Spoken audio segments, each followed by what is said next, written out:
সক্রিয় মৌসুমি বায়ুর প্রভাবে দেশ জুড়ে চলছে আষাঢ়ের বর্ষণ।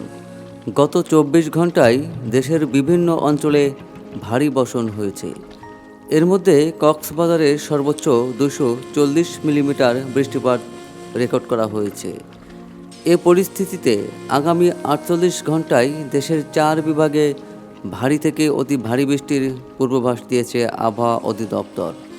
আগামী ৭২ ঘন্টায় কক্সবাজার, বান্দরবান, চট্টগ্রাম, রাঙামাটি ও খাগড়াছড়ি জেলায় পাহাড়ি ঢল, পাহাড় ধস এবং আকস্মিক বন্যার উচ্চ ঝুঁকি রয়েছে। এর মধ্যে কক্সবাজার ও বান্দরবান জেলায় পাহাড় ধসের ঝুঁকি সবচেয়ে বেশি।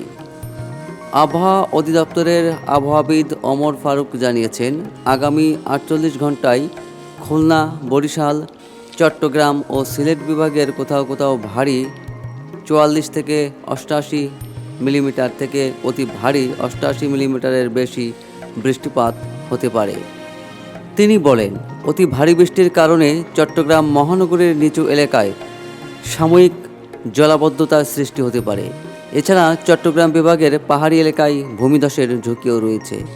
এদিকে দেশের ১৮ জেলার উপর দিয়ে অস্থায়ীভাবে দমকা বা ঝড়ো হওয়া সহ বৃষ্টি কিংবা বজ্রবৃষ্টির পূর্বাভাস দিয়েছে আবহাওয়া অধিদপ্তর।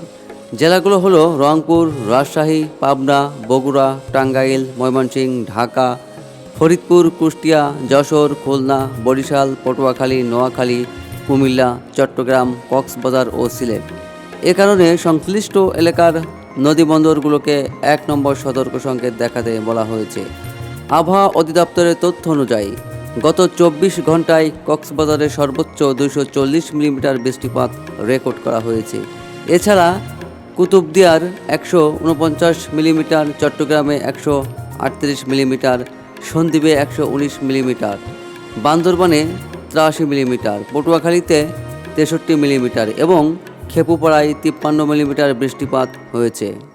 আবহাওয়া অধিদপ্তর জানিয়েছে, আগামী ৪ দিন দেশজুড়ে বৃষ্টি বা বজ্রসহ বৃষ্টির প্রবণতা অব্যাহত থাকতে পারে। বর্ধিত ৫ দিনে একই ধরনের আবহাওয়া বিরাজ করার সম্ভাবনা রয়েছে। আবহাওয়া পূর্বাভাস অনুযায়ী মঙ্গলবার সকাল ৯টার মধ্যে কক্সবাজার ও বান্দরবান জেলায় আরও ২০০ থেকে ৩০০ মিলিমিটার এবং চট্টগ্রাম, রাঙামাটি ও খাগড়াছড়ি জেলায় ১০০ থেকে ২০০ মিলিমিটার বৃষ্টিপাতের প্রবল সম্ভাবনা রয়েছে।